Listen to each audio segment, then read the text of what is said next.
ubu naho nagomba tuje twiga ijambo ry'Imana. Ijambo ry'Imana.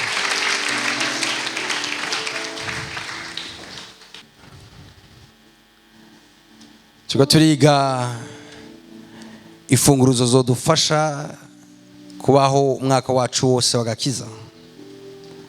Hari ibyo tumaze kuvuga kabisa wiconsidere nk'umusirikare mu ntambara.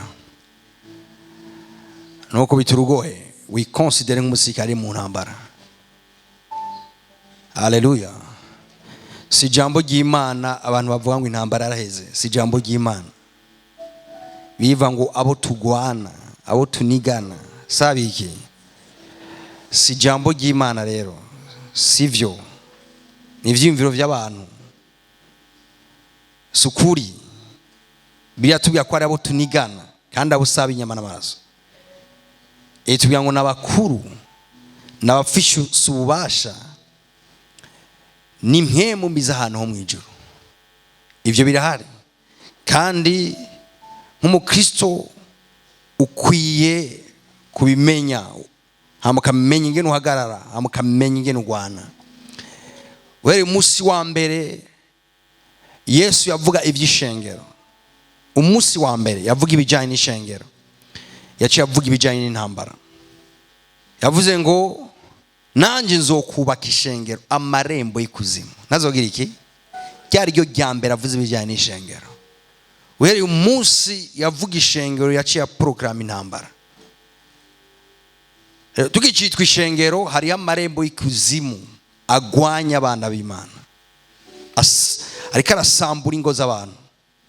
Ariko bamwe bakura ku kazi katera amagara yabo. Ariko aronona kazoza k'abantu, akariba ama destiny yabo. Karazimya imihamagaro y'abantu bamwe bamwe. Alors kubwo kwikonsidera nk'abantu batari mu ntambara byabashize muri izo ngaruka zitandukanye. Iyo umwasi ahari wowe ukibwira ko atahari nibisigura ko yacavaho. Hari umuntu yikonvenka kibwira ibintu akavyatura akagira iki brother. Shaka wature incuri igihumbi nibizokuraho kwa Satani ariho. Satani igihe ciwe cyo kubohwa nikiragera. Igihe ciwe cyo gutererwa mu kiyaga cyaka umuriro n'amazuku nikiragera. Millennium ntiraza. Iki gihe turimwe yisi ngoma y'amahoro no kugororoka bidashira. Turashoboye kuronka amahoro temporaire. Amen. Turashoboye kuronka mvuge gute ibintu kanaka mugabo usamaye gato ivyo nyene Imana yashize mu maboko yawe hari umwasa ashoboye kubitwara. Cyo gituma peu importe icuri amafaranga ufise imyaka ufise amashure wize ubatse cyangwa utubatse wiconsidere nk'umusirikare mu ntambara. Kandi ugwane buri munsi, ugwane ibitondo vyose, ugwane donc kumugoroba, ugwane umwanya wose, akaryo kose rose. Pray. Rimwe na rimwe amasengesho yacu ari gatabagamije gusa kugirana ubucuti n'Imana. Ari gabagamije kugira ibitero ku mwasi wacu. Hari gabagamije gukuraho, kumwimura mu bintu kanaka yafashe ikibanza. Rero uno mwaka wagakiza objectif yacu nugukura Satani mu bintu byacu. Iyi niyo objectif, iyi niyo ntumbero. Nico kintu twizeye ko kizotuma gakiza kaza mu bintu bitwerekeye. Ni gihe azokura karenge, azokura ukuboko mu bintu byacu. Ahavuye umunezero uzokwinjira, ahavuye amahoro azokwinjira, ahavuye agakiza muzokabona gasendanisha. Hari ibintu byinshi bibuze mu buzima bwacu atari uko Imana itabitanze mbwa ari kubera hari umwasa bizibiye, hari umwasa abuza ko bigaragara mu buzima bwacu. Bigasaba ko twebwe tugira mentality ya gisirikare hama tukagwana ku munsi. Amena. Uno munsi ngiye kubaganiriza urundi rufunguruzo rukomeye cyane ruzodufasha muri uno mwaka gushika mu masezerano y'Imana, gushika mu vy'Imana yavuganye n'imitima yacu. Rero ngiye kugufasha muri buno buryo kabisa. Uze kuntega amatwi ndagomba tuze kujana ndaza kuza mu mutima wo kwigisha, ndaza kuza mu mutima wo kuvuga, wo gupresha, mugabo uze kunyumviriza. Tujana hariya rero mu Filipi 3, some mere ku murongo wa 12. Imbere yuko dusoma, umusomyi akika araharaba, ni bande bizira ko muri ino si Imana ibafise ku mugambi? Yes, numva ari urugezo rwiza kabisa tugeze, kuko aho hanze hari abantu bavuga ati kwisi uriyumvira ivyo ukora ha mukabikora, havuga ati uraplanifya ivyo ukora ha mukabikora, ati Imana nta mugambi gufiseko, ntunabitakaze ko mwanya, ati ahubwo we gira umugambi ku buzima bwawe hama ivy'Imana bireke. Hari abantu biyumvira gutyo, mugabo nagomba nabwiye ko atari uburyo bwiza bwo kwiyumvira, kuko birivuga ngo kuko nzi ivyimviro mbiyumvirako. Hariho izimi zivuga ngo kuko nzi umugambi projet mfise kuri mwebwe. Umuntu wese ari hano hantu, ikintu cyambere utokekeranya mu mutima nuko ariho projet y'Imana ku buzima bwawe. Haleluya. Hari umugambi Imana igufiseko, uwo mugambi rero urakomeye. Icyo gituma muri ino si nimba ari ikintu cyo kugwanira mu buryo budasanzwe, nimba hari ikintu cyo kugwanira mu buryo budasanzwe, ni ikintu bita umugambi w'Imana uri ku buzima bwawe. Peu importe ingene umeze uno munsi, ashaka kuvuga ati pastor jewe ukomeze sinibaza ko Imana yanyumviriyeko. Ntiwistresse, ntiwiyumvira ivyiyumviro bitari ivyo. Umwasi ntakuzana ahantu mu kibanza cha découragement, wiyumvira nkaho umenga situation yawe uri muno munsi yerekana nkaho umenga Imana ntacyo yagukozeko. Imana yafise icyo yagukozeko, we ntiwiremye, kandi uwakuremye hari ivyiyumviro yakugizeko. Amena, haleluya. Ndabaze abantu b'Imana, nk'umuntu yakoze akagaseke, burya bivanye n'ingene yagakoze, ntubona ko hari iciyumviro yagize kuriko? Amen. Burya uku nyene gaforomye, uku nyene kameze, burya yagakoze mu vyiyumviro afise ikintu ashaka. Sindaronka ijwi ryiza. Yabikoze afise ikintu ashaka, hari ikintu yagomba. Mu yandi majambo, inyuma y'aka gaseke hari umugambi. Amen. Iyi podium, none mweza ko ari kubera ikitameze nk'akajya gaseke? Ni kubera wakoze iyi podium akamubona ngaha, muri we arafise icyo yashaka, arafise ikintu yagomba. Wakoze kijya afise ibyo yagomba. N'uyakoze iyi bafra imbere yanje, nawe inyuma y'iyi bafra hari umugambi. Inyuma y'aka gaseke hari umugambi. Inyuma y'aka gashe hariho umugambi. Mwijambo rimwe, inyuma y'ikintu cyose burya hari umugambi. Rero nimba ivyo bimeze uko mu bintu bitandukanye, wakoze imodoka burya afise ibyo yagomba, wubatse inzara afise ibyo yagomba, wakoze iryo tara afise ibyo yagomba. Bano Imana inyuma yawe na wewe, kuko biyuzuwa ngo twebwe turi gikorwa cy'amaboko y'Imana. Mu yandi majambo, wewe ntiwiremye, Imana yarakuremye, yaragukoze, uri gikorwa cy'amaboko yayo. Kuri gikorwa cy'amaboko yawe, inyuma yawe hari umugambi. Numve ameniza abantu 10 hano. Inyuma yawe hari umugambi. Imana niyo gufata we ngo ikureme, hama igukora uko yagukoze, ata mugambi uri inyuma yawe. Hari ikintu Imana ishaka inyuma yawe. Hariho umugambi kandi mwiza, kandi waguse, ukomeye cyane, ushobora mbere kubutandukanye n'ivyo wowe wiyumvira cyane ivyo abantu bakwiyumvirako. Peu importe ingene umeze, hari umugambi uri inyuma yawe w'Imana, kuko we ntiwiremye. Mugabo rero bamwe baca kuri ino si atawo bashikije, kandi ntivyikora, igituma batawushitsa. Hari amaforce yabagwanije mu buzima, hama ntibamenye ingene bayazibira, hama biro tuva mu myaka yabo yo kuva kuri ino si bababaye, batigeze babaha icyo Imana bateguriye. Hama kabona abandi bakora igice, yaragerageje aragwana, mbwa arakoze igice gitonyi, hama aravuye mu mubiri. Hama rero n'abandi aribo nifuza ko tuba bava mu isi barepanwi, bahagijwe. Kubera iki? Kubera bumva mu mpemu yabo bividuye bakabaho icyo Imana agomba cyose. Amen. Rero ndagiye kugufasha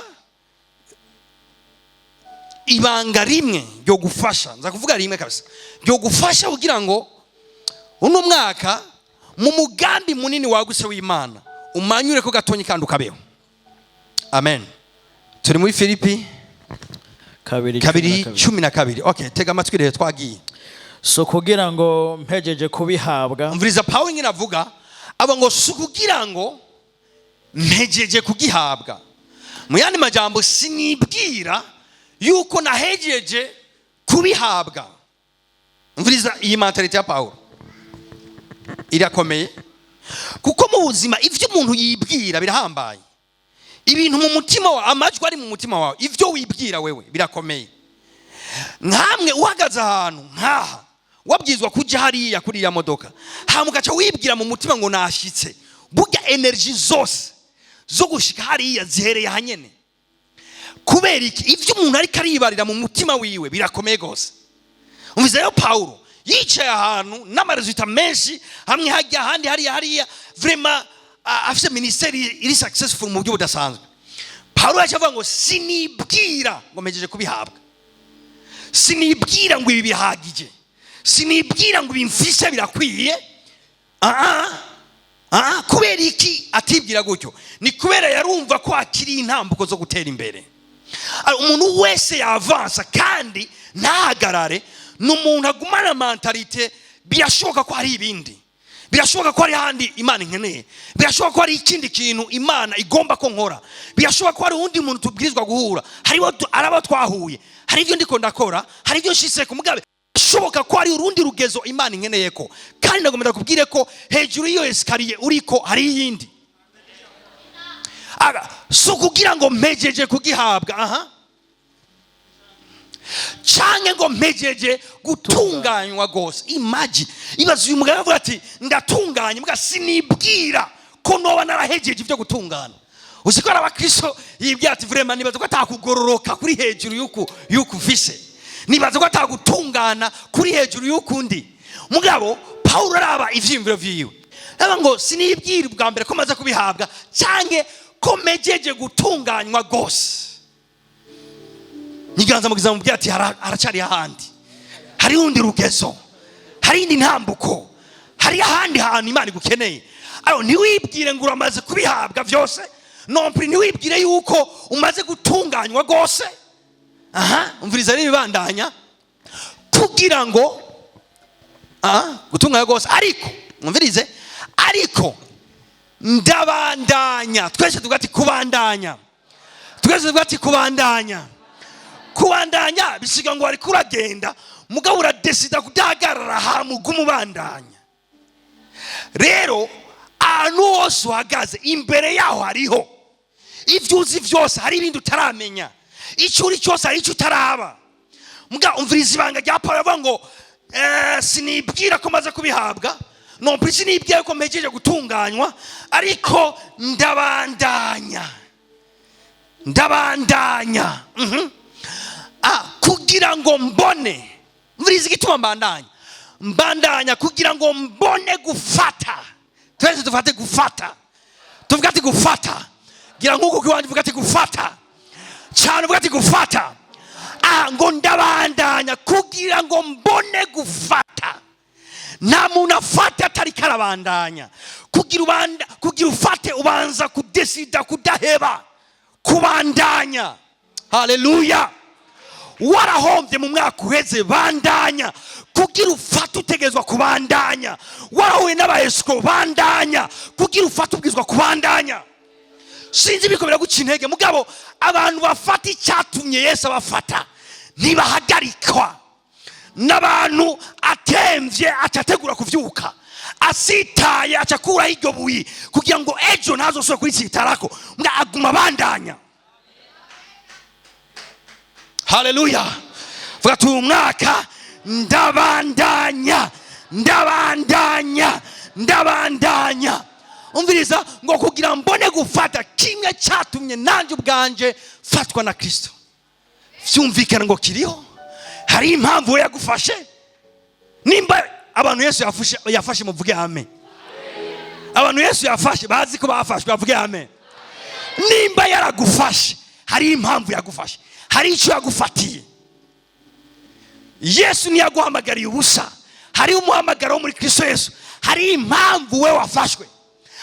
Paulo avuga ngo ubwa mbere sinimvira kumaze kubihabwa byose, sindanimvira ko meje gutunganywa gose, ariko ico nkora niki kimwe gusa, ndabandanya kugira ngo fate cya kindi cyatuma nanjye ubwanje afata. Hari cyatumye gufata. None ushikumwe ati base none icyo kintu ni giki? Ni wa mugambi nakubwira Imana igufiseko. Hari cyatumye Imana igufata. Hari impamvu wicara ha wewe. Hari impamvu utari mu kabare wewe. Hari impamvu wowe Imana gukuyemo mu muryango wanyu ikugira icyo yakugize. Hari impamvu mu ijuru bazi izina ryawe. Hari impamvu Yesu yagiye ku musaraba aragucungura wewe. Hari impamvu yatanze ikiguzi yatanze, kandi yo ubwizwa kugira umwete gufata icyo cyatumye nawe ubwawe agufata. Vuga ati kirahari. Vuga ati kirahari. Kandi amaso yanje arakibona. Kirahari. Kandi umutima wanje uracakira. Kirahari. Kandi ntegerezwa kugifata. Ndashaka abantu bavugana gushira amanga pana nk'abantu bakanye. Vuga ati kirahari. Kandi ntegerezwa kugifata. Imyaka si kibazo, aho navukiye si kibazo, amashuri nize si kibazo. Kirahari kandi mbwizwa kugifata. Situation ndi muno munsi si kibazo, ingene meze si kibazo, mbwirizwa gufata icyatumye afata nanjye ubwanje.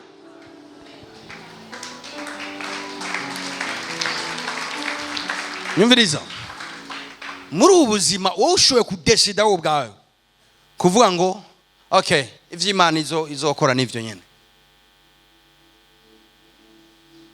Ndakubarira, wifashe gutyo urageje kwica potentiel yose Imana gushizemo. Washaka kuvuga ngo okay, Imana n'ubundi yabiteguye ne bishaka bizoba. Paulo siko yavuga, wowe unyuranyije ijambo ry'Imana. Yavuga ngo sukugira ngo mpejeje kubihabwa. Sinimvira nk'umuntu haje kubihabwa. Mbere sinimvira nko haje gutunganywa gose. Atoya ndabandanya. Usomye hejuru hakurikira umurongo ukurikira. Umurongo ukurikira kuri 13.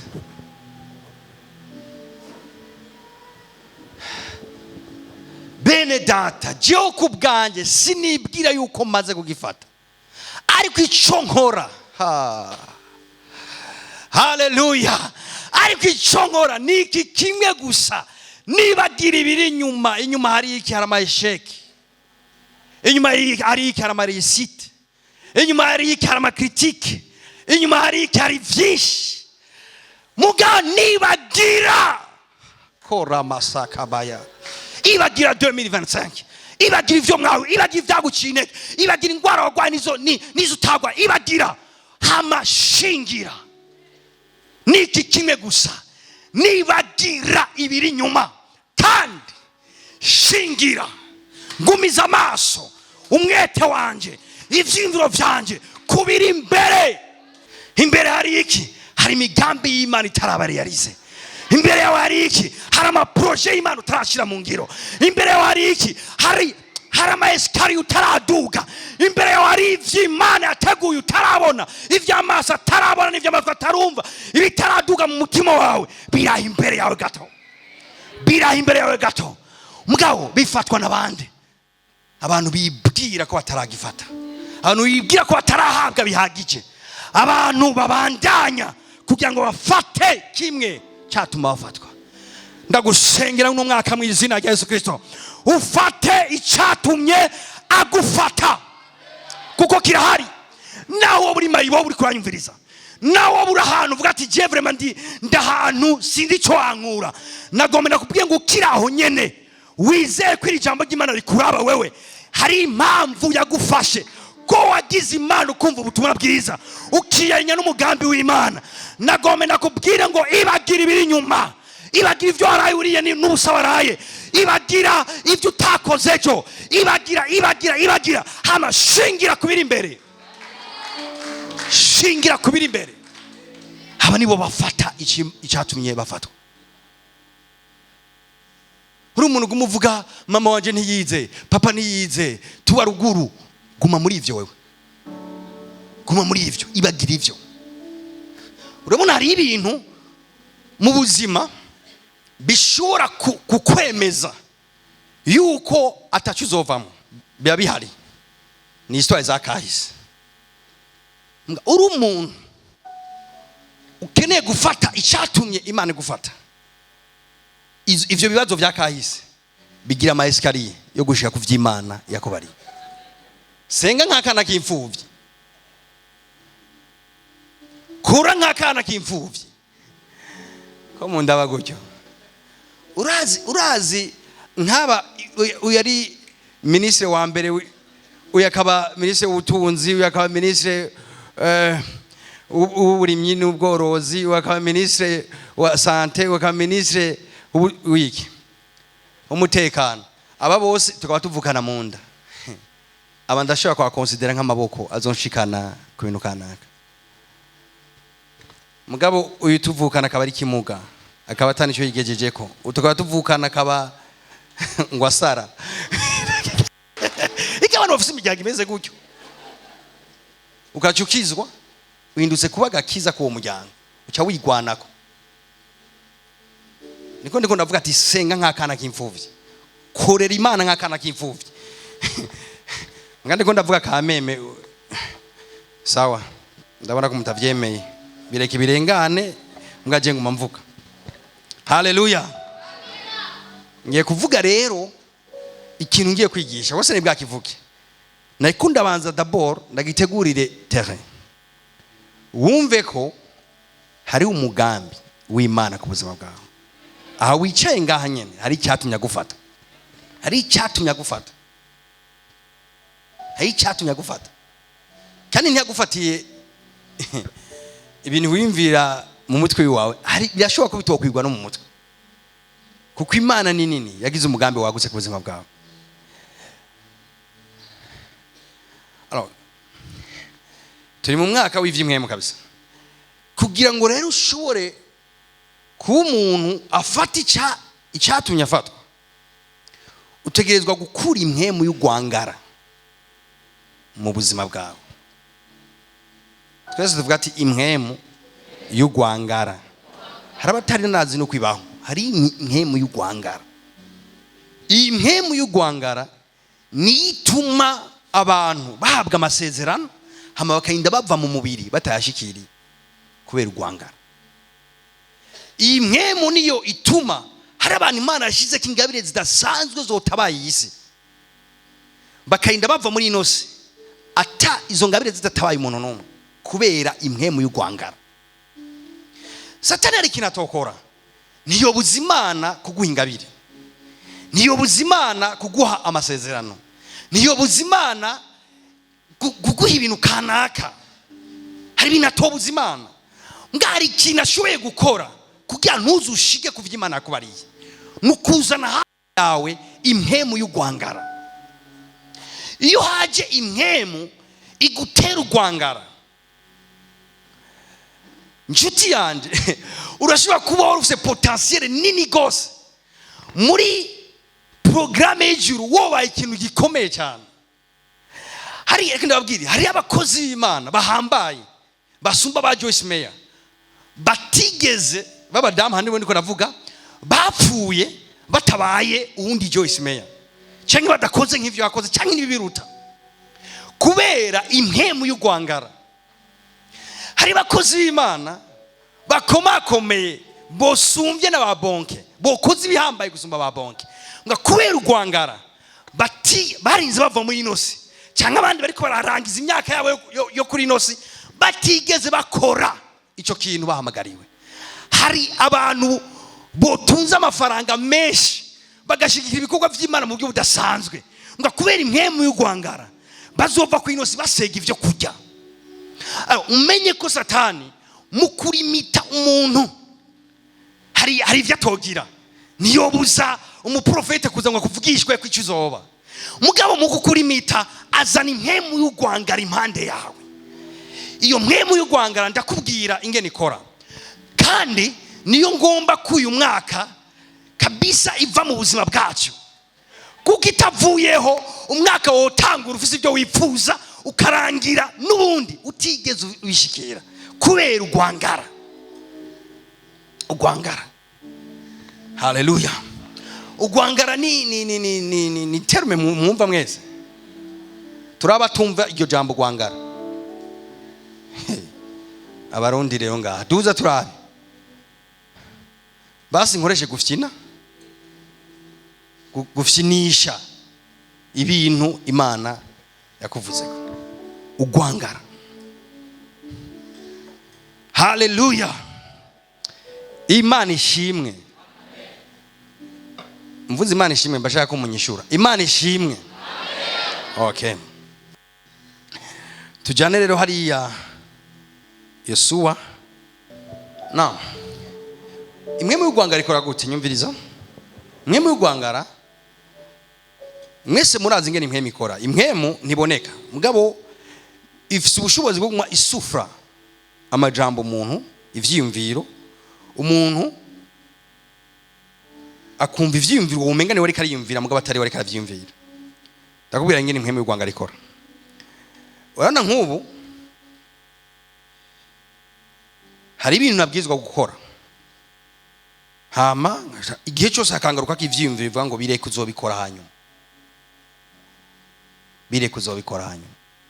La umenye ko ivyo vyiyumviro sibiva ku Mana bwa mbere, hama bwa kabiri ntibivuye no kuri wewe, kuko wewe wagomba kubikora, yari gahunda imbere yawe. Mari ivyiyumviro bice biza ati neje wobikora, mu kwezi kuza wobikora, mu mwaka kuza wobikora. Ati senga, aho ni minwi, ati senga atoya, ejo mu gatondo nzosenga. Hama bwaca ati ngira nje gusenga nta kibazo kuri eglise ndaza gusenga. Hama kuri eglise washika atereka mbe ndaririmba ndaza gusenga, pastor yaduha umwanya, hakaguma ivyiyumviro nk'ivyo. Haleluya, ivyo nivyo nita ugwangara kuvy'Imana ikirakubarira cenko vyo ubwizwa gukora. Ndaza kuvyaplika mu madomena atandukanye. Mgareka tujana haya muri Yosuwa igice ca 18 umurongo wa 3. 18 umurongo wa 3. Maze Yosuwa abaza Abisirayeli, Yosuwa abaza Abisirayeli ati muzogeza hehe kugira ugwangara rwo kutinjira igihugu ngo mucegukire? Muzogeza ryari kugira ugwangara ko kudafata igihugu ngo mucegukire? Reka ndabazane muri context. Iki ni gihe Abisirayeli bava muri Egiputa bagiye kwinjira i Kanani. Imana yari yababwiye ingene nibashika juste mu ntango binjiye ico gihugu ingene bazokigabura ku miryango y'Abisirayeli. Hama bagiye bahura n'ibintu vyinshi, bagwana intambara zitandukanye. Alfe de compte bisanga bamaze kwinjira igihugu baracinjira mugabo bataragishikamo neza baca ahantu ngaho mu ntango nyene y'icyo gihugu, baca biyicarira ngaho, hama bashinga amahema biberaho nyene. Mbega bashitse ku vy'Imana yababwiye? No, nibarashikaho, bari ngaho juste mu ntango yavyo. Mugabo habazamwe ivyiyumvira ati okay, ngumire ngaho nta kibazo, naha ni Kanani guma ngaho. Baca biyicarira ngaho bubaka amahema biberaho, batangura gusekura ingano n'ibindi vyinshi. Mugabo umurongozi Yosuwa arabaraba, haravuga ati aba bantu ntibabuze ubushobozi bwo kwegukira igihugu. Aba bantu batewe n'ugwangara. Yosuwa nk'umuridere acaraza, sinzi ton yabivuzemwo vraiment, mbwa iyo bica hose nk'umuridere nibaza ko yarashavuye. Acaraza arabakankamira ati hey, muzogeza ryari kugira ugwangara ko kwinjira mu gihugu mucegukire? Ntiyababwira ngo mubuze inkomezi, mugababwira ati ngitumye mudafata icyo gihugu, mufise ugwangara mu mitima yanyu, mufise ubunebwe, mwumva murafise ubunebwe mu mitima yanyu, kubera iki mutari kumuregukira igihugu? Amera nk'umuntu abakangura, amera nk'umuntu abakankamira, amera nk'umuntu abavyura mwishaka ati hey, vyuka egukira icyo gihugu gifate, icyo gihugu Imana yakibahaye cegukire mu gifate.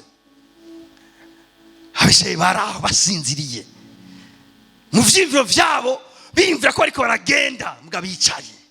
Mugabo Imana ishimwe kubwo abarongozi. Yosuwa araza avuga ati hey, erega ivy'Imana tubwiye ntimurabishikira, vyuka tugende fata igihugu. Najende nk'inyo jwi rero no munsi naje ndi nk'iryo jwi rya Yoshua, naje kubwira abantu b'Imana muri AMC, muvyuke mugwanye urwangara. Ivy'Imana yabavuze ko ni binini cyane, ivyo amasezerano mufise ni menshi cyane, bamwe mufise amakane yuzuye. Mugabo vyuka va mu rwangara, egukira igihugu. Igihugu kiracyari ikiwawe, pepote bakirimwo kiracyari ikiwawe. Mugabo bisaba ko wica urwangara mu mutima wawe, urwangara mu mutima wawe. Haleluya, Imana ishimwe cyane. Abantu bafise urwangara iyo bicaye ngaho baba bariko baridoga, baguma biyumvira muri Egiputa ibi narabironka, mbega inyama ziri hehe, mbega ko atamazi dufise yo kunywa, mbega ko akanye, mbega ko bimeze uko. Bafise ibintu bitagenda vyinshi, bafise ibintu bitagenda neza vyinshi. Kimwe muri characteristique yerekana umuntu yatewe n'urwangara, aguma abona ama impossibility, aguma abona ibidashoboka, aguma abona ibitagenda neza. Mugabo umuntu afise impwemu ya Yoshua na Kalebu, n'abantu naho hari ibitagenda neza, n'abantu b'impinduka, n'abantu bagomba kuzana impinduka. Haleluya, bantu b'Imana, nagomba ndabwiye ko ibitagenda neza twese turabizi, initire kubitubwira. Kwidoga ngo mu gihugu habuze igitoro, twese turabizi ko atakihari. Kuvuga ngo mu gihugu habuze amadovize, twese turazi ko atayahari. Kuvuga ngo mu gihugu ibiciro byaraduze, twese turazi ko atabihari. Mugabo ivyo si bisababu. Yoshua suko ameze, Kalebu suko ameze. Malgré abantu ingorane cyangwa intambamyi zo kudashikira igihugu, bobo bisunga Imana, bakavuga ati bitebe bitebuke turafata tubariye. Yabitubwize ko ivyo bibazo bihari, dutegerezwa kubikora kandi ivyo bibazo bikihari. Haleluya, haleluya. Iyo uri umuntu uguma wiyumvira intambamyi, ntuzoshikira igihugu. Turi mwaka wo gutata igihugu, turi mu kwezi ko gutata igihugu, ntuzoshikira igihugu cyawe. Nga kugira ngo ucinjiremo, utegerezwa gusenyura intambamyi, uzisenyurishije gutahura ufise ku Mana yawe. Je nagomba mvuge ko izo ntambamyi zizazokubuza gushika ku vy'Imana ko bari, ntizizokubuza kubishikira. Ushaka uraryakira nk'ijambo ryanje, ushaka kuryakira nk'ijambo ry'Imana, mbwa ntibizokubuza gushikira ivy'Imana iri kivuga nawe mu mutima. Intambamyi ninda tigeze abona intambamyi, ninda tahuye n'abamukinege. Haleluya, ninde mu buzima yashikiye ibintu atahuye n'umukinege? Wewe wenyene ni ugomba kuba umuntu ashikira ibintu atahuye n'intambamyi. Haleluya. Yesu arazi ko bamwise umukuru w'abamaraya, Yesu arazi yuko bamukubise, Yesu arazi ko bamututse, bamwambise ibara. Mugabo yavuga ngo kubwo umunezero nashizwe imbere, nihanganiye umusaraba, sinagira ikindi soni zawo. Umusaraba ziko cyari ikintu cyoroshe. Mugabo margizo ntambamyi zose, Yesu yajaze ati ntegezo gucungura abantu kandi nzobacungura. Point. Kandi ababwira abantu Imana, umwidegemvyo nta hantu na hamwe wigeze uza hatabonetse umuntu agwana. Abasirikare bari abavuga amen. Umwidegemvyo ntushoboye kuza, haba mu muryango, haba ku kazi, haba mu ishengero, haba ahantu hose. Umwidege nta muntu ashobora kwinjira mu karuhuko hatabaye umuntu atanga ikiguzi. Ni bande baryoherwa n'umurete? Ndabakoza bamugwaye no ko murakunda amagi. Ni bande baryoherwa n'amata? Mumfashe kwigisha gaje ngo niye duze biganza. None aha muduze ku duzuku. Amata murakunda? Sawa. Murazi ko kugira uronka aya mata n'aya magi, maze ko abantu bitanze. Uzubaze sokuru kugira umwidegemvyo dufise inkoko itamagi, ugenda utore ushire mu isafuri ry'umurete. Hey, sokuru yarakubiswe, kwa gaswe yarapfuye. umwidegembyo ntushoboye kuboneka, genda muri Afrika y'Epfo mubazi vyabaye. Umwidegembyo ntushoboye kuboneka hatabonese umuntu avuga ati trop c'est trop, ibi bintu bihagarare. No mu bwami bw'Imana ugumye utorera ibintu uzova muri ubu mubiri ufise tolerance nyene. Muga uri umuntu akeneye kuzana impinduka, ubwizwa kwibwira mu mutima wawe ati nawe bimeze gutya, iyi nzira niyita muga ndayicamwe. Kandi uko kwizera kwawe kuzoguhinzira abantu. Utegerezwa kuvuga ati ibi bintu nata wundi muntu ariko aranyankuraje ko nzobikora, ndavyumva mu mutima wanje, ndumva ko ari ikintu Imana yashizemwo, mbwizwa kubikora. Hamucuaguruka uko inkomezi zawe zingana. Nga uri umuntu ukumuvuga ibitagenda neza mwishengero, ibitagenda neza ku kazi, ibitagenda neza mu gihugu, ibitagenda neza, abo bantu bama barangiza bavuga ibitagenda neza. Kandi uzobabona imisi yose shise mu bantu batanu acarondera ibitagenda neza muri abantu batanu. Ashise mu modoka ntayagira acavanga mbwa imodoka yawe neza, nimota neza imodoka yawe nugira nikinga wewe mbwa uri kuravunga imodoka y'umuntu imota nawe. Ashise muri wawe akaraba gutya ngo bijya ibintu mwabimanitse nabi, amaso yiwe aguma mbona ibitagenda neza gusa. Ibitagenda neza dushoboye kwibona twese. Mugabo abahizi ndiko navuga n'abantu basenyura ubwo burimbi, akavuga ati mbwirizwa gushika kuri ibi, intambamyi ndazibona ni mugabo si intambamyi kuri jewe. Tutanguye umwaka ukaba udafite determination, ndiko ndakubwira shaka wihagararire usubire muri 2025 tuzogusanga imbere, tuzoguhamagara 2027 igeze, 2027 igeze, usubire wizera ibindi. Utugerezwa kugira determination ikomeye mu mutima wawe. Twese tuvuga ati determination, twese tuvuga ati determination, twese tuvuga ati mu Kirundi gushira amanga, kwiyemeza. Vuga ati ntegerezwa kubishikako, ntegerezwa gusenyura uburimbi bwose.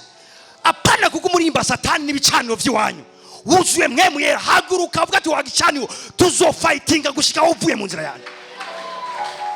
Ugumuva ngurumva ngo iwacu nibarongorwa, iwacu nibarongorwa, fa muri amafere. Warabibonye ko atarongerwa, reka kumubiririmba. Fighting afata amajene senga. Ndiko ndavuga abantu bari determined bakeneye impinduka. Hamwe nakubwira ngo urumva ngo mwiduka yanje mu masanga y'ibinyegeri, mu masanga y'ibinye, none usanga y'ibinyegeri, usanga y'ibinyegeri. None aho niumva ibiriko biraba wewe. Ivyo so kugira ubivuge. Shira igicaniro ngaho senga. Umuntu agusumbije igicaniro yo guhomvya. Mbwa umusumbije igicaniro. Hey! Brother, umusumbije amasengesho. Nashoye kugustopa yo vyifuza bigahera mu vyifuza. Ngo ndafise abantu banyanka, ngo nibaza ko aribo vyavuye ko sawa. Ivyo none uri kubivuga kugira biki? Utanga imitwara ahantu hose, ivyumba warabimaze, ivyumba. Barakubeshe nibereko baragusengera. Pray, ubakiga icaniro kiwawe. Usenge. Amusanga urumva ngo tuzogusengera bihereye aho beshi bihereraho. Isengesho ni nyonyina akubwiye ko zogusengera. Ubura kwambara amagunira, umugani wa Yeremiya, ubura kujya mu bwigo ukavuga ati umviriza ndingiye ngaha, ndafise Imana ihambaye, je dois prier gushika mbonye impinduka. Hano ndakumva ngo je nasenze, warasenze bandanye usenge. Inzira y'amasengesho ntirata, ni utarakwiza amasengesho kuyi. Pray. Hallelujah. Vuga ati ndizera, subire nizere, ndabibonye nizere, narabibona nizere. Hallelujah. Hallelujah. Ijambo ry'Imana niribesha, nishoye kubitangura kuri wewe. Utegerezwa guhaguruka indani mu mutima wawe. Paulo ngo sinibwira ko maze kugifata, nibagira ibiri inyuma nkashingira kubiri imbere, ndagwana nera ibifusi sinkusha, mbwa nera ibifusi nzira aho ntera neza.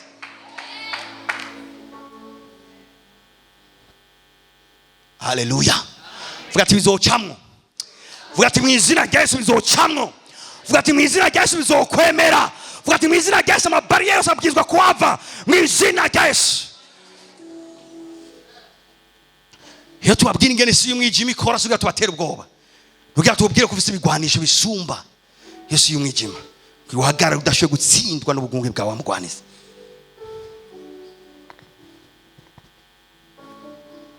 Yesu araza ati hey, muri mubiki mwebwe?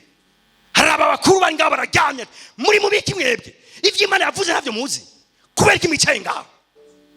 Kubera iki muryamye ngaho? Ubwo gwangara n'ugwiki? Ubwo gwangara n'ugwiki? Ufise umurozi amaze kukuroga kabiri, na uramureze ariko arategura ubundi burozi bwa gatatu, nta soni? Kubera utomubombarda nawe? Kubera utomubwira ko inzu yawe itingirwa? Kubera utokwigira binini? Kubera utoduza ibirimba vyawe? Kubera iki utoshira uruzitiro rutamenwa?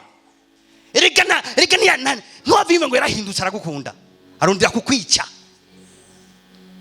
Nga uri mu gwangara. Vuga tugwangara. Vuga ati ndanga ugwangara. Vuga ati ndase ugwangara. Ndase ugwangara. Ndase ugwangara. Mukobwa umwe araza arambwira ngo urumva ngo nagiye kuramutsa umuhungu ngo amunga carafata ngo turagwana ngo umuntu acaraseruka ngo cyo ndasohoka amahoro ngo ndashima Imana pastor. Nga uwo muntu umviriza, uwo muntu baracandikiranira baracyatemberanira. Wewe uragwaye wewe. Uwo muntu muracandikiranira bacamutemberera muhira, yaraguhushije rimwe rya kabiri aza gufata.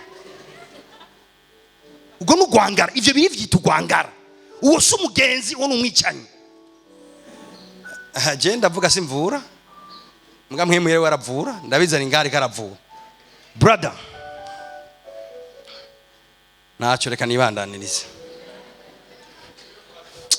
Vuga ati ndase ugwangara.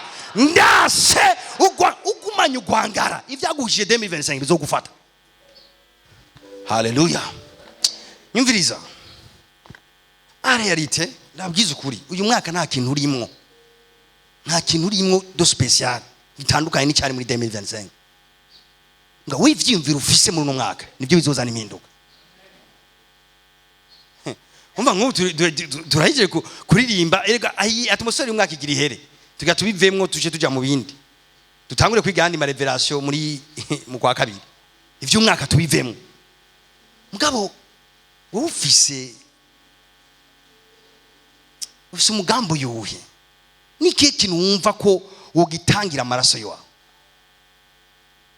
Ufise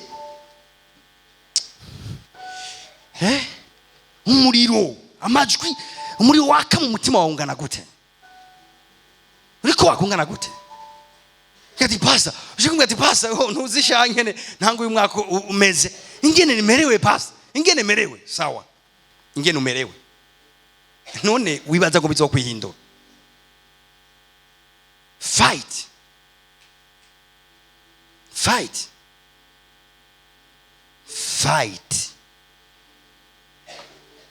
Amen. Vuga ati ndase découragement iyo ariyo yose. Vuga ati ndase gucika intege. Ndase ibinci intege vyose. Somera uwundi murongo umwe. Haleluya.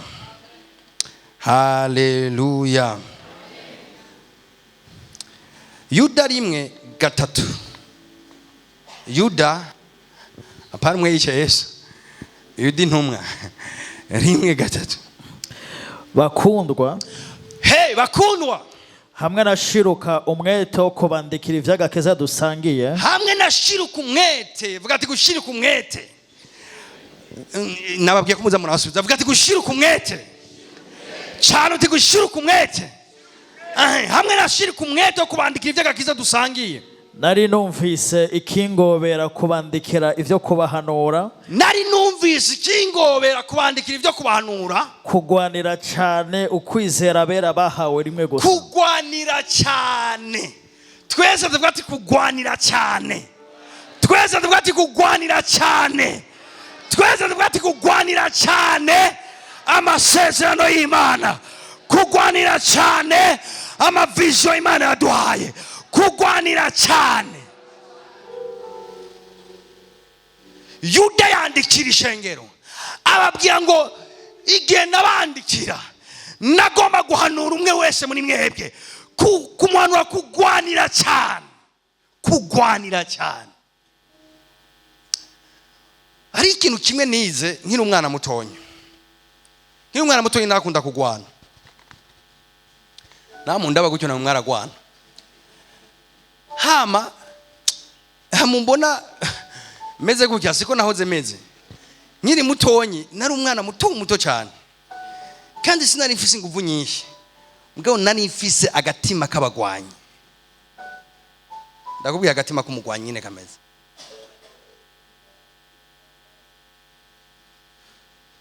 Gwatima nane karemwe ngo n'amafilime amwe ntarandorera. Umu acteur principal. Ugasanga sumuntu afise ingufu nyinshi. Mugabo waraba nk'umu assassin donc mu enemy wiwe. Ya ugasanga n'ubugabo nyene ruteye ubwoba. Mugabo ku gatipe ugasanga n'akantu icyo gafise determination. Akagakubita ingupa. Mugabo kaguma kaza ati uranyica. Ubwoko bwacu negezwa kubugwanira. Akagakubita hasi kakavyuka. Kubita isuri gahomberana mu kavyuka. Ima ya vyose akamwica. Ako gatima rero kandungamo kubera ayo mafilime. Senze ko bizomfasha kwigisha umunsi uno munsi. Hama turiko turagwana n'abahungu basumvye imyaka.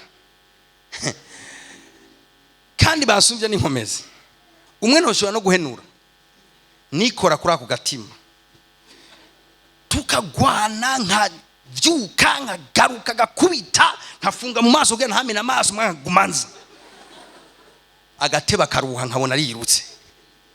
Nanje nkaje namuji nyuma nka dida.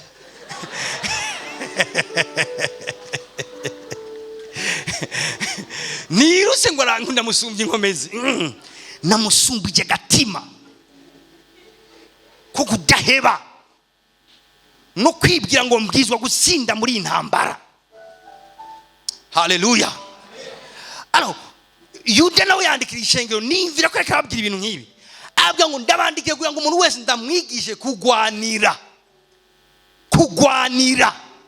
Kugwanira. Ukwizera twahawe rimwe gusa. Nibande bizira ko Yesu yapfiriye. Nibande bizira ko Yesu yabohoye. Nibande bizira ko ijuru ari giwacu. Ivyo byose twizera n'ukwizera twahawe. Tubwizwa kugwanira.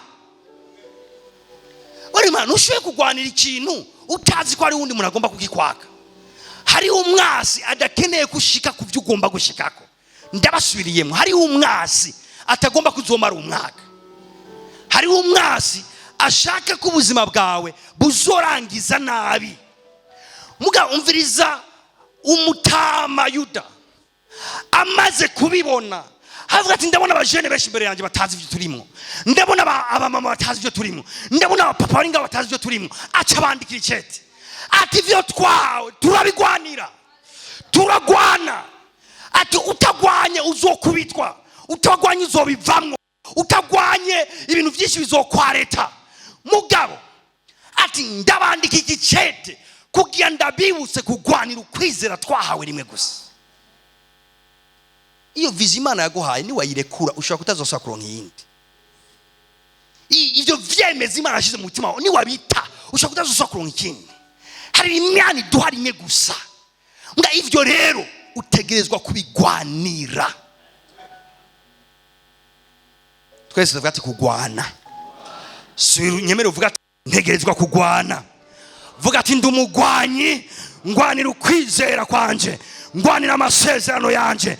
Ngwanira icyo Imana yavuze ko ubwirizwa kugira mentalite kugwana. Uyu mwaka abantu bazoshika muri December bafise amashimwe n'abagwanyi bonyene. intambamyi zirateye n'ubwoba n'inyinshi ngaho hanze. Umuntu azobibomora, umuntu azoshika aho hantu avuga ati wow, watubereye umwaka w'agakiza, n'umuntu afise mentalite yo kunigana. Alors kutarava ivyaguteye ntacyo, uracyafise ingufu zo kugwana.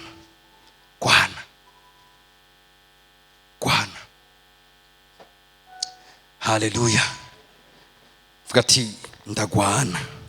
Luka 11 umurongo wa 21. Uyu ni umurongo wa nyuma ngiye gusoma. Luka 11 umurongo wa 21. Umuntu w'inkomezi afise ibigwanishwa. Mwumvirize, umuntu w'inkomezi cyambere, icya kabiri afise ibigwanishwa. Yateramiye urugo rwiwe. Ibintu vyiwe biba amahoro.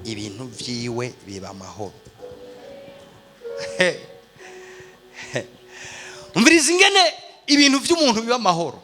Hari umuntu akeneye amahoro. Hari umuntu akeneye amahoro mu magara yiwe. Hari umuntu akeneye amahoro muri business yiwe. Hari umuntu akeneye amahoro mu rugo rwiwe. Ndaguhibanga. Avuze ngo umuntu w'inkomezi first igira umuntu w'imbaraga, igira umuntu w'inkomezi. Haleluya. Iyi mentalite ngurumva ngo muri Kristo Yesu ngo turabanye inkomezi, banza ufute udasenga umunyantege nke. Abantu rero baranka kumva ukuri. Inkomezi izi nkomezi nge bariko baravuga si inkomezi twahawe mu cyo twita asperegare. No, izi ni inkomezi uhabwa na prayer, izi ni inkomezi uhabwa n'amasacrifice utanga, izi ni inkomezi uhabwa n'ijambo rikuzuye. Aha, umuntu w'inkomezi rero si icyo cyonyine, afise n'ibigwanishwa mu kuboko kwiwe. Kimwe, kuba umunyembaraga, dore kubigwanishwa mu maboko yawe. Igikurikira ngo iyateramiye. Hari umuntu yuzuye inkomezi afise n'ibigwanisho mugabo adateramiye. Ngere umuntu azana amahoro mu bintu vyiwe. Icambere ni umuntu umunyenkomezi, icya kabiri afise ibigwanisho, icya gatatu arateramye. Guterama murumva ivyo ari byo. Ni nkuko twese kwa turyamye, nkubu hari umuntu reka ducungira imodoka haje, arateramye. Avuyeyo dusanga mara turuvize bayamaze. Uchitaho uri frise? Ubirire tuvuga ngo umuntu w'umunyenkomezi cyambere, icya kabiri agize iki? Afise ibigwanisho mu maboko yiwe. Icya gatatu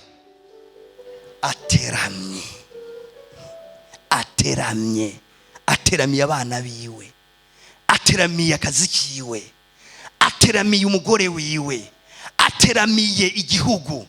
Uwo muntu azobona amahoro.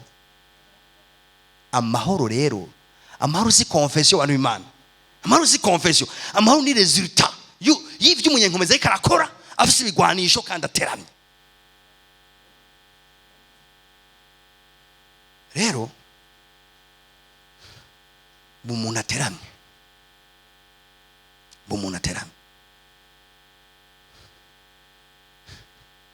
ukwangara ruhagarike umuntu ateramye.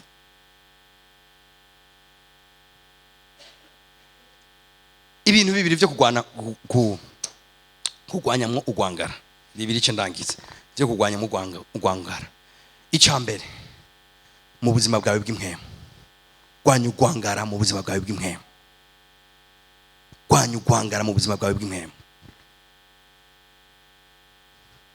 Senga misi yose, simuze kwa gatatu, simuze kwa Mungu. Senga misi yose. Umukristo ngaha muri AMC asenga misi yose. Nyumviriza, senga misi yose. Erega abadayimoni baje muri mariage. Wewe ni wavuga ngo mu mariage zantwaye, muvuga ni wowe nibatonze muri mariage, bariko barasambura gusubizima bw'abantu. Abadimoni bakanya. Vuze ngo hari imbeho, ngo n'umuze ngo masengesho yanje ndaro porose ntibakanya. senga teramira urugo rwawe. Ubwa mbere senga misi yose, kandi ngombe ndabahe devoir, senga gatatu ku munsi. Twese tugira uku gatatu. Ndasubiramo, mu gatondo, saa sita cyangwa après midi no mwijoro. Kangahe? Gatatu ku munsi. Mviriza, ndashaka rero tuvyubake gutya. Umuntu wese wo ngahavuga ati jewe ndi mu AMC, wige gusenga gatatu ku munsi. Okay, dutangure iyi priere yaba Shadrach, Meshach na Abednego canke yaba Daniel. Gatatu ku munsi. Uno mwaka wirasire ko ndafise programme itomoye neza gatatu ku munsi. Nimba ari 30 minutes, nimba ari 20 minutes, nimba ari saha, gatatu ku munsi. Ivyo bizokugira umunyenkomezi, bizoguha ibigwanisho, bizogutuma uteramira urugo. Resultat zawa amahoro mu bintu vyawe. Resultat zawa amahoro mu bintu vyawe. Umviriza, ibi rero nivyo abantu bashize haruhande rwangara.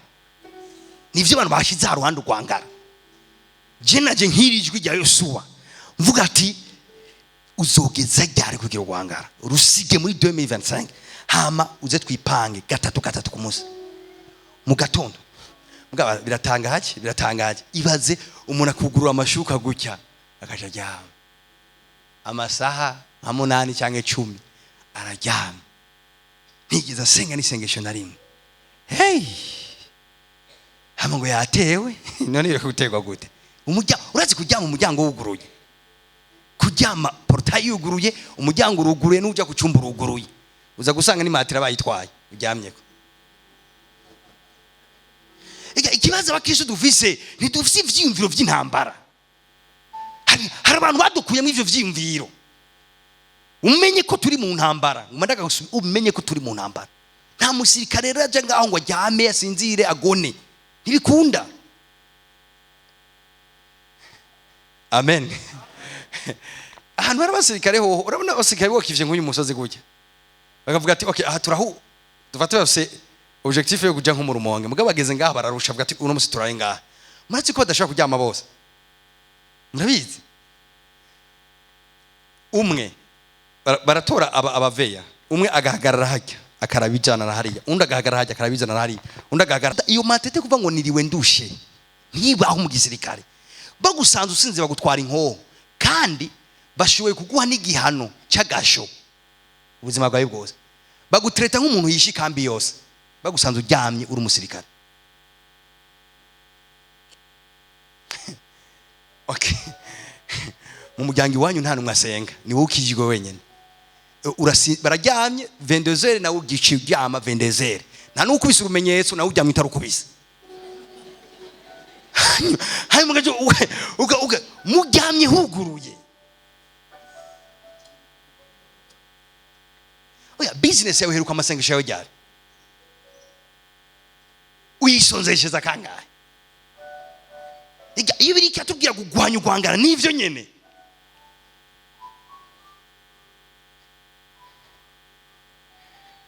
Abarongozi hagiye rero hagiye twigisha abantu bakatwanka, hama bamara gukora ivyo twababwiye bakacha badukunda, babonye bazaniye amaresulta. Izi rero n'inyigisho muzonkunda mubonye amaresulta.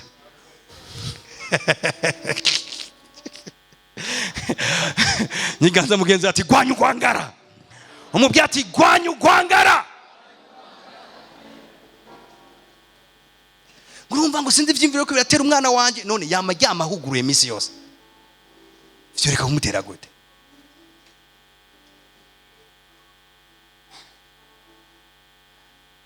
Amen. Kangahe duhere ngaho tuzokura, muga duhere ngaho gatatu. Kandi kero umi katolika barabigira. Bajye abantu bari baratwubatse mu shayi ibintu. Wafumu giruku. Ukamenya ati basi ndishize mu maboko y'Imana. Kabicurika buga ndishize mu maboko y'Imana. Ubu rero waraje mu buntu, ryama mu buntu, ugaje usinzira. yo gatatu turabisezeranye n'abashyitsi baba baje namwebwe mujyemwo gatatu ku munsi. Pray. Ibi bintu byo kuza uvuga ngo je sinzi ngene senga, Imana izobikwigisha uko urasenga. Senga uzovyigirayo. None mweze ko ari amashuri yigisha ibyo gusenga. Genda usenge uvuga ibicuramye mu Imana irakubona izokwigisha izo nyene. Gira izo bicuranura. Gira umwete kwanza kwihimana no gusenga. Amen. Sindabona abanebwe nk'abakristo. Abakristo n'abanebwe cyane. Sindabona abanebwe nk'abakristo. Ibintu byacu birakora mugabo baki babikoresha. Baki babikoresha. Yosuwa ati hey muzogeza ryari? Muzogeza ryari kugira urwangara? Icakabiri cyo guteramira. Ndiko ndavuga iki mwemu? Ubuzima bw'imwemu? Okay, ikindi kintu aho ndiko ndavuga icyo gusenga ku munsi. Ikindi abantu bafite amabiri mu yaduze hejuru. Rabiri ishengero ryose ritagira Bibiliya. Aho nta soni ufise wewe. Wirigura ry'amafaranga. Umusirikare atagira inko nta soni. Gura Bibiliya kandi uyisome. Rega iyi Bibiliya si style y'abakizwa. Urona aho umuntu ubona agiye gusenga yifashe gutya ukabona nyene yuko ari style mwibarabara. Iyi si style iyi. Iyi si sakanu k'agasitire k'abakizwa. Fati umuzingo uge usome urimbureko Imana ikwigisha gukosora iguhane. Urakoze mushitsi wacu. Amen. Igagira umugenzo wo gusoma Bibiliya. Je nakuze mbona papa we wanje nubwo akijijwe mbwa yarafise ikintu bita injiri. Sina blague rimwe vraiment yarafise ikintu bita injiri. Wabona umunsi umwe Severine yabigira misi yose mugabo ukabona mu ndwi arose umwanya aricaye ahantu habonye nkajya arazinguruye injiri. Ukabona arasomye kandi ibice byinshi byo muri Bibiliya arabizi. Kese ibyo wamuhije batashize mu njiri. Ibindi byose arabizi. Discipline. Hallelujah. Soma ijambo umara umwaka gutukijijwe atana amaverse 5 uzi. Soma Bibiliya yige ryo muzingo w'igitabo. Navyo bizogufasha iki? Ijambo ry'Imana ridufasha nk'ivyo ugusenga bidufasha. Riradukomeza indani. Kandi ijambo ry'Imana nikigwanisho. Rigushira mu maboko ibigwanisho. None womenya gute ko atakigwanisho na kimwe gisho kutugwana kizogira ico kimara utabisomye. Turabantu bize baze gusoma. Muri generation yacu antuka turi beshi. Hallelujah. Urazi gusoma none usoma iki wewe usoma iki? Nta cupa gisoma. Ubusoma iki? Usoma iki? Ugumusoma uzabo umuzingurura gutya igitabo. Soma Bibiliya. Bano imana soma Bibiliya izobazigama. Soma ijambo ry'Imana izobafasha. Iyumvire ryaruheruka kuzingura Bibiliya yawe yicari kutya uvuga ati mfise programme gusoma Bibiliya tutabeshanye. Hamuna gutelefona kumbwira ati ndi okipe ndiko ndasoma Bibiliya. Hallelujah. Ndiko ndasoma Bibiliya. Ndiko ndaraba. Umukizwa adasoma Bibiliya ntabaho. Soma Bibiliya yiwawe. Fata programme gusoma Bibiliya. Wafashe yo gusenga fata yo gusoma Bibiliya nayo. Ati pasa afise ibikorwa byinshi, ivyo by'ibikorwa byinshi navyo ushaka kumva. Soma Bibiliya.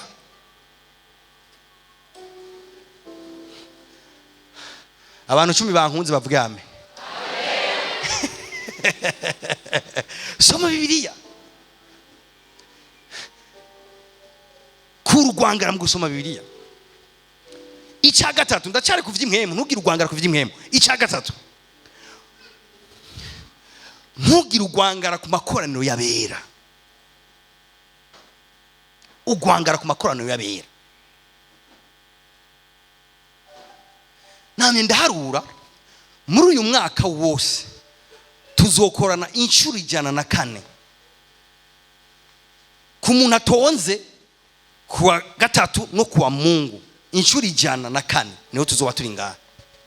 Ku muntu atonze kuwa Mungu gusa mwumva zotonda inshuro zingahe? 52 indwi zigize umwaka. Oya iba imagine umwaka wagakiza utonze mu rushengero inshuro 52 mu minsi 365. My goodness, you very shame, you very shame. So bitegura umwaka ugitangura. Hallelujah.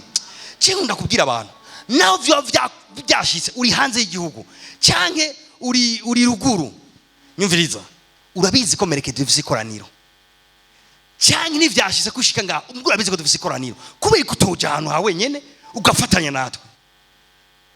Ivyo tugira ntavyuzi mu ikoraniro, turasenga tukaririmba tukaje twiga ijambo ry'Imana. Igishe ijambo ry'Imana uri mu mwanya wawe w'ikoraniro. Hallelujah. Muga vraiment ndiko ndavuga ku muntu nyene vyase yaduze ruguru cyangwa yagiye hanze cyangwa nandi turi mu mwanya w'ikoraniro. Take time ujye umuzingo w'igitabo usenge ugirike wiraswe kuri kumwe nabera mu kirere cya barimo. Amakoraniro yabera. Hallelujah. Nibandi yo baje mu makoraniro yabera bahora bavaho bumva hari ikintu bakiriye. Yes, ico rero ico nyine wakira nico Satani agwanya kugira ngo ntube mu makoraniro yabera. Nico agwanya. Bari mana inyungu zo kubana nabera mu makoraniro gutya ni nyinshi cyane sino zitondagwa ndazimare. Mugabo kimwe muri ivyo turaterana intege mu buryo bw'inkeme. Reka ndababwire, urubona naho twoza tukicara gusa turi shengero hama tukaririmba gusa hama tukaja dutaha atana marivese atanzwe. Hari amavuta dutahanye ishengero rikoranye, hari ikintu twakira gukorana gusa nkabera. Nje kitubiri tuvuga ngo nimurambigwe ivyo gukoranira hamwe nimubihagarike gushika kuri wa munsi. Hari ibintu pay attention ku bantu baha intebe zo ngaha anyu ukabona riruka arahunga. Bamongirira nabi. Urabona Iran ukamuna nyine aracucumira. Nyumviriza. Buru ugasanga ageze kuri portail. Mwebwe mwicaye nyuma sindiko ndabavuga. Ni kubera gusa babicaritseho ndazi ko atari yo ntego mufise. Mbwa ndiko ndavuga abantu basubira inyuma. Mwashavuriye mwibagiye ngo ndabavuza simvuze mwebwe. Je ndiko ndavuga gusa ingine abantu basubira inyuma. We ni wigeze wicara imbere none wovuga ko wasubira inyuma gute? Ndiko ndavuga abantu bahora bicara ngaha. Tangura kugenza umugongo ukabana ntakivuga. Araba gutya no mwikorana ntavuga amen. Pay attention ko batavuga amen mwikoranira. Nzoje ndabaraba gutya cye ndamuguhamagara ni wowe ushobora kuri kwasubira inyuma. Muvuge muti amen. Umuntu ukabona umengara nyagiwe izuba riko riraka. Mukabona umengara nyagiwe. Washwanye n'Imana. Tuvuge amen. Abantu mutavuze amen mpava ndabahamagara. Ndababona. Hashaka kwari kimenyetso cyo gusubira inyuma. Abandi bakaririmba yahura aririmba indirimbo zose arazizi. Mukabona umenga ari mu mpemu. Oya si mpemu uri mu mpemu aririmba indirimbo nizi mpemu. Ariko aragwa. Mbeho yateye umutima wiwe. Amen. Vuga amakoraniro yabera. Bivalorize ibintu n'ivy'agaciro bivalorize. N'ivy'agaciro kuba Kristo ibi n'ivy'agaciro bivalorize. Niko tumara amamanza yose ya weekend zose ukanagwa kuza mu nzu y'Imana. Wacomye ibitoro wagiye kumara urubanza rw'umusigati.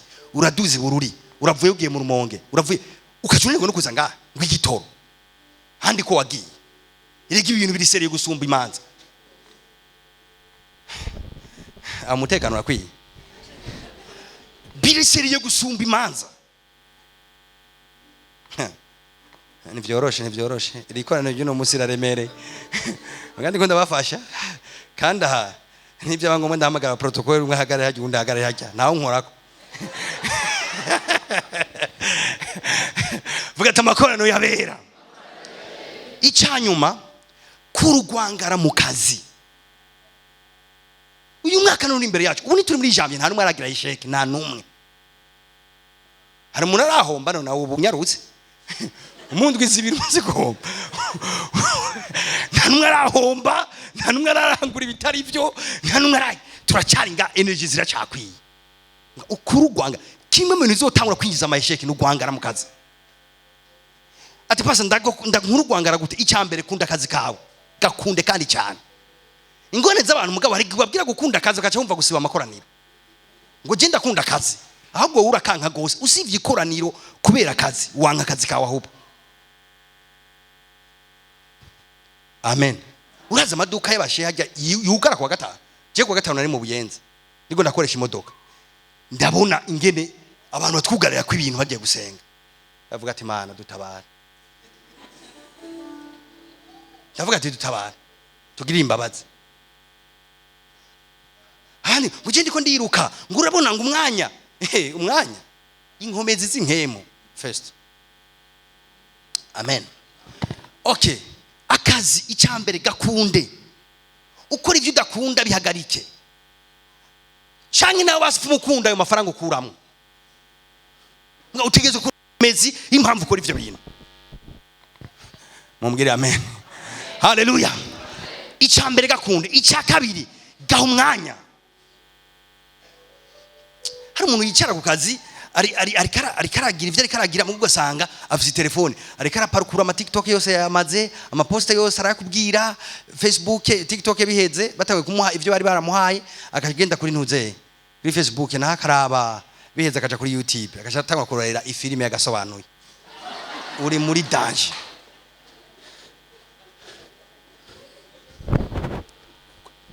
Fata kanya kuri ibintu bigusamaza mu kazi kawe. Baexera mu kazi kawe. Icyo kurakora bivuga ngo icyo mushize kamaboko cyose mugire iki mugikorana umwete wanyu wose. Kora akazi neza nimba ukorera umuntu ku buryo uwo muntu niyashaka kukuramplasa azobura umuntu akora akazi neza nkawe. Bikore neza ku buryo uwo muntu niyashaka umuntu promotinga. Musenga ni kubera ku kazi nta matame mufise. Ngabusenga ati Imana arabukuntu honduza. Ni mugabo naho nyene akantu ko kurenganya. Ega Imana cyo gutuma benshi. Hari umuntu yabikoze neza afite amanota meza mu mubosi mu mutima wawe ni sawa. Uri kurasenga ushigucerewe ukora akazi nabi abakiriro batuka abakigijwe. Kandi wuzuye mpemu yera hama umva iyo mediocrity. Hama agera rero promotion utangura gusenga jene ugasenga nibishoboka Imana yobwira ibirenganye banze umuntu mwiza ku kazi umunyeshuri mwiza mu ishuri. Sinakubwiye ko ibintu biremereye raba ingene shingiro riko riranda ndafise abagabo bakomeye ntimugire ngo hari cyo mungira. Umuntu mwiza ku kazi janiza abakiriya neza. None we bikunaniye kandi biriva ngo turi umuco n'umunyu w'isi bikoneye kuganiza abakiriya neza bikoneye kuganiza abantu neza kubakira neza twovyitega mu nyamahanga. Ndadepoje microphone.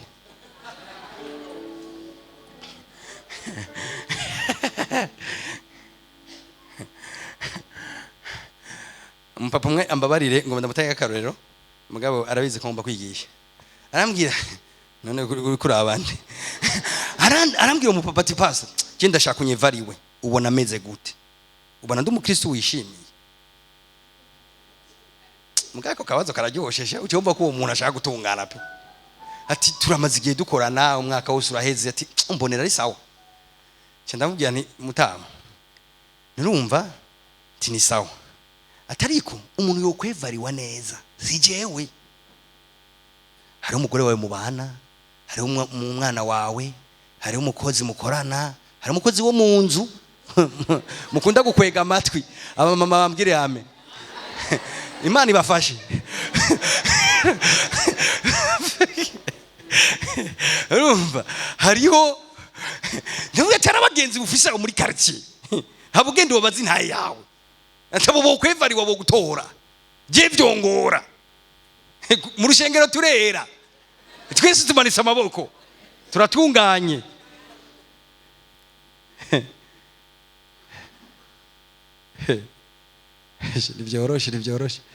nivyoroshe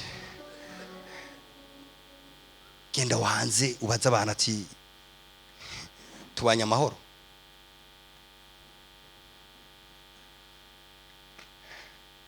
Ndahejeje mukomera amashyi umwami.